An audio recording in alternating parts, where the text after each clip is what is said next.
নমস্কাৰ এই মুহূৰ্তত আহি পৰিছে ৰাজ্যখনৰ বাবে খন্দিয়াৰ কেইবাটাও বিগ ব্ৰেকিং নিউজ। আজি 6 জানুৱাৰী অসমৰ লগতে ভাৰতৰ বিভিন্ন প্ৰান্তৰ পৰা খন্দিয়াৰ কেইবাটাও খবৰ আহি পৰিছে। এই মুহূৰ্তত জনাই আছো এটা ব্ৰেকিং নিউজ। বিজেপি চৰকাৰক টাৰ্গেট কৰি জনপ্ৰিয় কণ্ঠশিল্পী জুবিন গাৰ্গে আজি কেতবোৰ ডাঙৰ মন্তব্য কৰিছে। জনপ্ৰিয় কণ্ঠশিল্পী জুবিন গাৰ্গে কয়, যি চৰকাৰে নহওক চৰকাৰৰ ফ্ৰী বস্তু আমাক নালাগে। বিনামূলীয়াকৈ আঁচনিক লৈ খৰব হৈ পৰিছে জনপ্ৰিয় কণ্ঠশিল্পী জুবিন গাৰ্গ।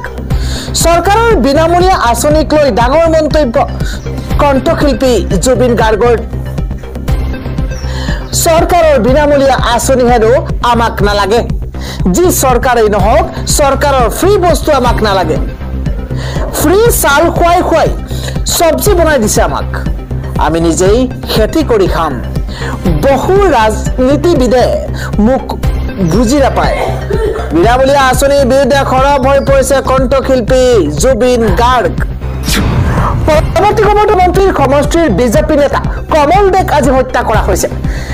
মুখ্যমন্ত্ৰীৰ গৃহ সমষ্টিৰ বিজেপি নেতা কমল দেক হত্যা কৰা হৈছে। দুৰ্বৃত্তই হানি খুচি হত্যা কৰিছে পাণ্ডু মণ্ডলৰ সভাপতি কমল দেক। এটা ব্ৰেকিং নিউজ। দুৰ্বৃত্তই হানি খুচি হত্যা কৰিছে পাণ্ডু মণ্ডলৰ সভাপতি কমল দেক।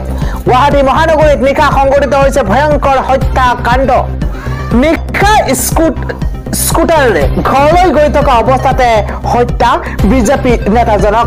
পাণ্ডু শংকৰ নগৰত সংঘটিত হৈছে ভয়ংকৰ ঘটনা। পৰৱৰ্তী খবৰটো হৈছে কাইলৈ ঘোষণা হ'ব পঞ্চায়ত নিৰ্বাচনৰ তাৰিখ। উচ্চ ন্যায়ালয়ত আজি হ'ব সিদ্ধান্ত। পঞ্চায়ত নিৰ্বাচনক লৈ আহি গৈছে এটা গুৰুত্বপূৰ্ণ খবৰ।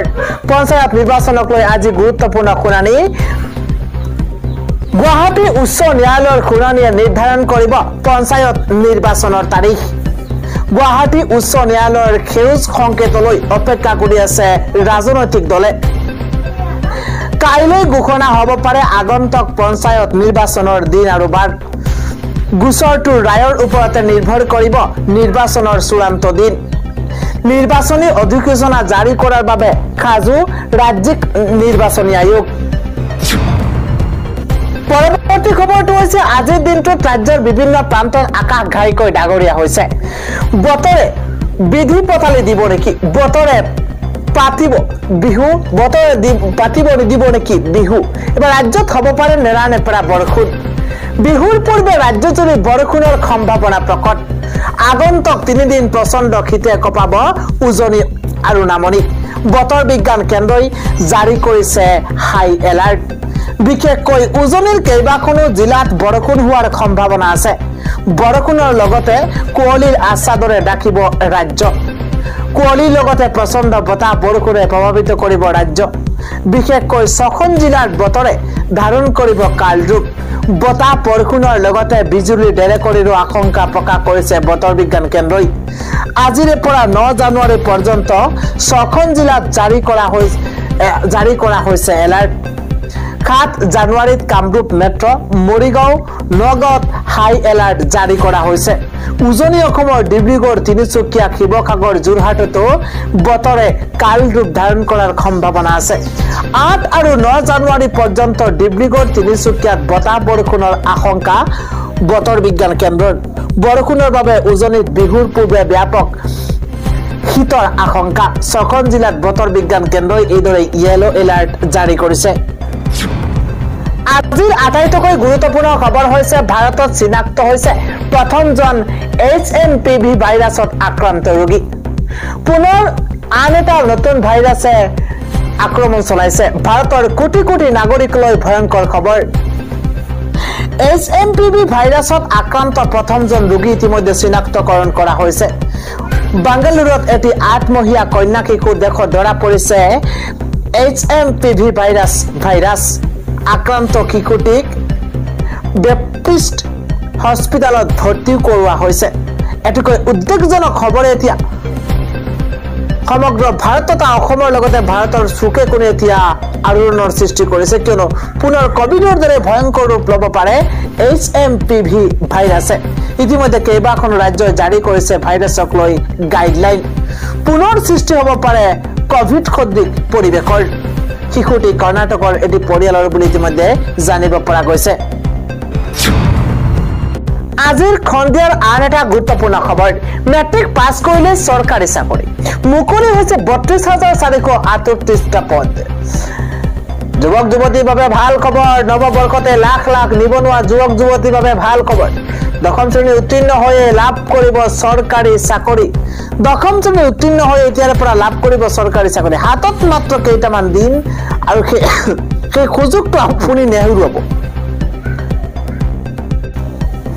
আৰু 12 দিনৰ পাছতে আপুনি কৰিব পাৰিব আবেদন ফেব্ৰুৱাৰী পৰ্যন্ত খোলা থাকিব আবেদনৰ প্ৰক্ৰিয়া প্ৰকাশ পাইছে ৩২,৪৩৮টা পদৰ বাবে বিজ্ঞাপন ৰেল বিভাগে প্ৰকাশ কৰিছে গ্ৰুপ বিৰ খালী হৈ থকা পদৰ বাবে বিজ্ঞাপন কেৱল মাত্ৰ দশম শ্ৰেণীৰ উত্তীৰ্ণ প্ৰাৰ্থীও আবেদন কৰিব পাৰিব এই পদসমূহত আবেদনকাৰীৰ বয়স ধাৰ্য কৰা হৈছে 18 পৰা 34 বছৰ বয়সৰ লোকে কৰিব পাৰিব আবেদন অহা 23 জানুৱাৰীৰ পৰা আবেদন কৰিব পাৰিব পদসমূহৰ বাবে আৰু অন্তিম তাৰিখ হৈছে 22 ফেব্ৰুৱাৰী www.rrbcdg.gov.in ৱেবছাইটটো ভালদৰে মনত ৰাখক www.rrbcdg.gov.in এই ৱেবছাইটৰ জৰিয়তে আপুনি আবেদন কৰাৰ সুযোগ লাভ কৰিব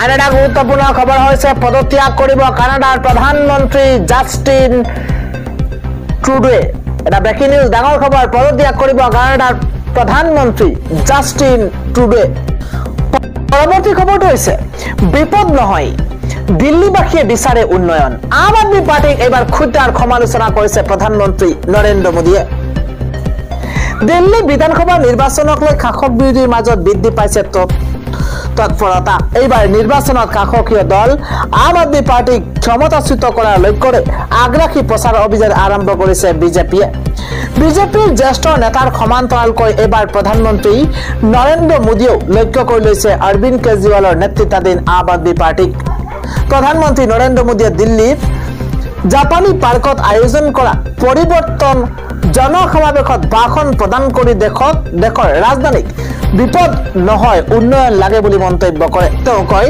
আগন্তুক 25 বছৰ দিল্লীৰ বাবে অতি গুৰুত্বপূৰ্ণ দিল্লীয়ে বিচাৰে উন্নয়নৰ এক ধাৰা গতিকে বিজেপিক ভোট দিয়ক বিজেপি হৈছে সেৱাৰ মনোভাৱেৰে কাম কৰা এটা দল দিল্লীবাসীলৈ এই নতুন অনুৰোধ কৰিবলৈ আহিছো দিল্লীৰ উজ্জ্বল ভৱিষ্যতৰ বাবে বিজেপিক সুযোগ দিবলৈ দিল্লীৰ ৰাজ্যক আহ্বান জনাবলৈ আহিছো কেৱল বিজেপিয়েহে দিল্লীৰ উন্নয়ন সাধন কৰিব পাৰে যোৱা 10 বছৰত দিল্লীয়ে যি ধৰণৰ ৰাজ্য চৰকাৰ দেখিছে সেয়া আপ দা অৰ্থাৎ বিপদতকৈ কম নহয় দিল্লীৰ জনসাধাৰণে এই কথা আজি বহুত ভালকৈ উপলব্ধি কৰিছে আৰু সেইবাবেই এতিয়া দিল্লী গুঞ্জৰিত হৈছে আপ দা সহ্য নকৰো আমি সলনি কৰিম প্ৰধানমন্ত্ৰী নৰেন্দ্ৰ মোদীয়ে এইদৰে ক্ষুদ্ৰ সমালোচনা কৰিছে আম আদমি পাৰ্টি